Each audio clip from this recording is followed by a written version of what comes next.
غصہ ہے کہ جو تمہارا ایمان ہے ہم کہتے ہیں 100% درست. تمہیں یہ تکلیف ہے کہ جو خدا نے نازل فرمایا ہر بات کو مانتے چلے ہیں. اور یہ غصہ ہے کہ اس خدا کو کیوں مانتے ہیں جو سب کا خدا ہے, اور اس کے نام پر کیوں مسلمان ہو گئے. یہ تو کوئی عقل کی بات نہیں, یہ تو کوئی انصاف کی بات نہیں ہے. یہ ہے حق کی تفصیل جو خدا نے بیان فرمائی. پہلے اپنے نفوس کو پاک اور صاف کرو, عبادت کے طریق سیکھو, اور عبادت میں یاد الہی پر سب سے زیادہ زور دو. اگر تم ذکر اللہ کی عادت ڈالو گے اور اللہ کو یاد کرو گے تو تم کائنات کے مقاصد میں شمار ہونے لگے, تم حق بن جاؤ گے. اور اگر تم ایسا کرو گے تو پھر خدا تم سے توقع رکھے گا کہ اس حق کو پھیلاؤ, کیونکہ حسن کو پھیلانا یہ مومن کی پیدائش کا مقصد ہے. اور جو حسن تم نے خدا سے سیکھا ہے اسے اب دنیا میں پھیلانا شروع کر دو.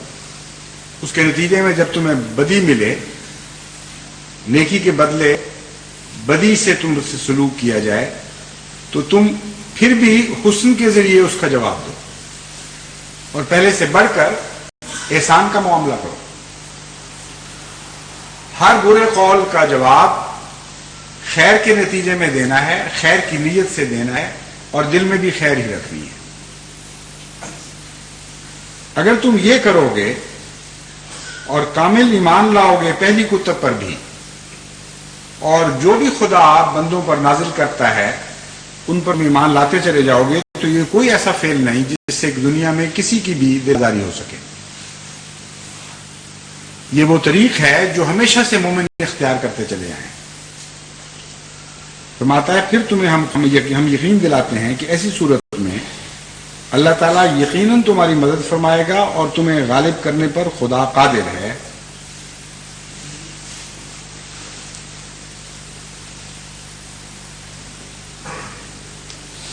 یہ کس طرح نازل فرمائے گا, کس طرح حق کو غالب فرمائے گا, یہ ایک الگ بڑا تفصیلی مضمون ہے. کیونکہ وقت زیادہ ہو رہا ہے میں اس کو چھوڑتا ہوں.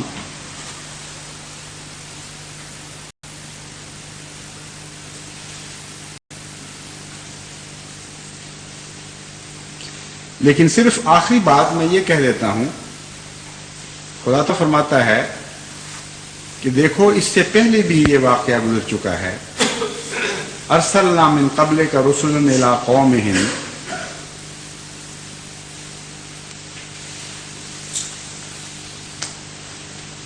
فجاؤوہم بالبینات فانتقمنا من الذین اجرموا وکان حقا علینا نصر المؤمنین.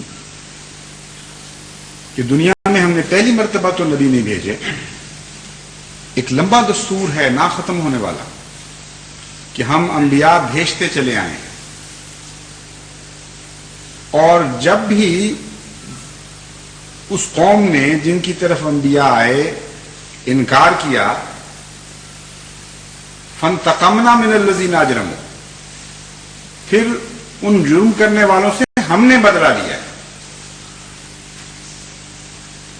وَكَانَ حَقًّا عَلَيْنَا نَصْرُ الْمُؤْمِنِينَ, اور ہم پر حق ہے یہ بات کہ ہم مومنوں کی مدد کریں.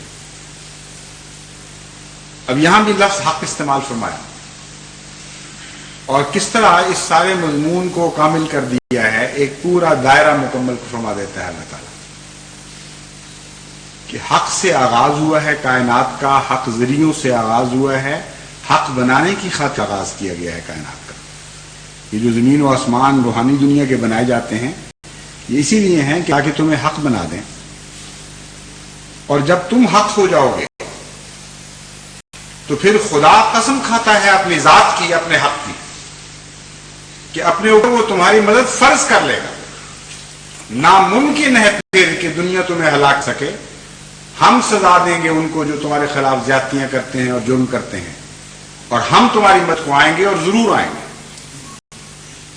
اتنا عظیم الشان وعدہ ہو جس قوم کے ساتھ, اس کے لیے آزمائش کے چند دن کیا حیثیت رکھتے ہیں, اور آزمائش کے وہ دن جو دن بدن آن لمحہ بلمحہ ان کی کیفیت بدلتے چلے جا رہے ہیں.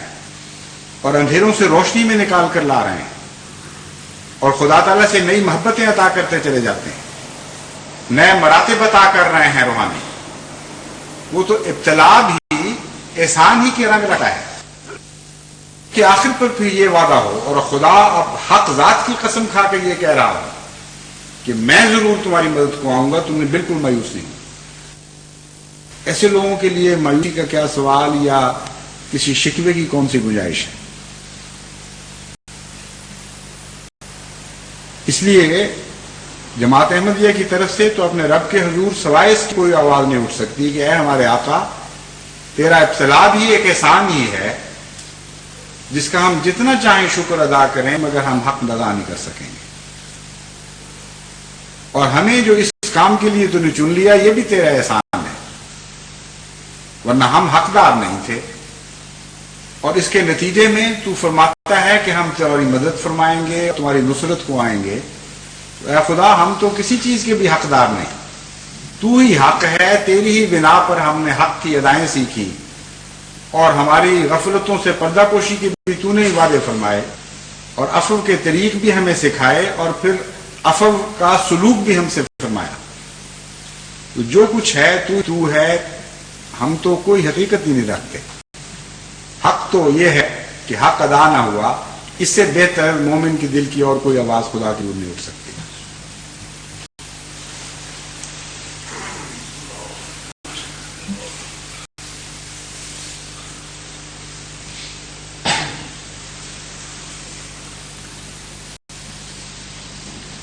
الحمدللہ نحمدہ ونستعینہ ونستغفرہ ونؤمن بہ ونتوکل علیہ ونعوذ باللہ من شرور انفسنا ومن سیئات اعمالنا. من يهده الله فلا مضل له ومن يضلله فلا هادي له. ونشهد أن لا إله إلا الله وحده لا شريك له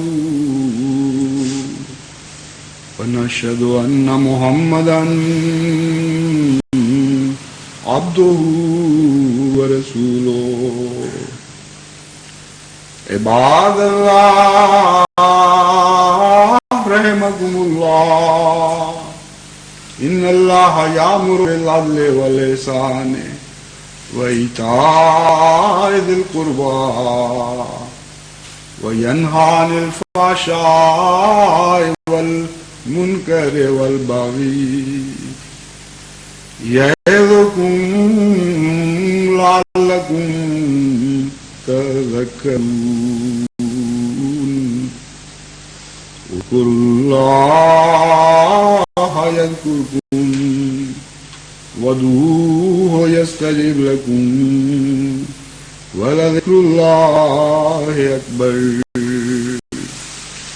کیوں مسعود صاحب، آپ نے پچھلی دفعہ کہا تھا کہ بارش کی وجہ سے جمع ہونی چاہیے تھی، باہر جا کے جو یاد کرانا ہے تو ابھی بتا دیں. اب تو دھوپ نہیں نکلائی بھائی، ہو رہی ہے ابھی. اچھا، ایک دفعہ وہاں پڑھا کے ختم کر کے جب میں بوٹ پہن کے باہر نکلا ہوں تو اس وقت مسعود صاحب نے مشورہ دیا تھا کہ نماز جمع ہو جانی چاہیے. میں نے کہا اب تو میں واپس نہیں جانے کا، بوٹ پہن کے امام چلا بھی گیا ہو تو جمع کرانے کے لیے واپس آ جائے، یہ عجیب بات ہے. اس لیے میں نے آج ان کو پہلے ہی موقع دے دیا ہے، بعد میں جو یاد کرائیں. کیوں جی، پھر کیا فیصلہ ہے؟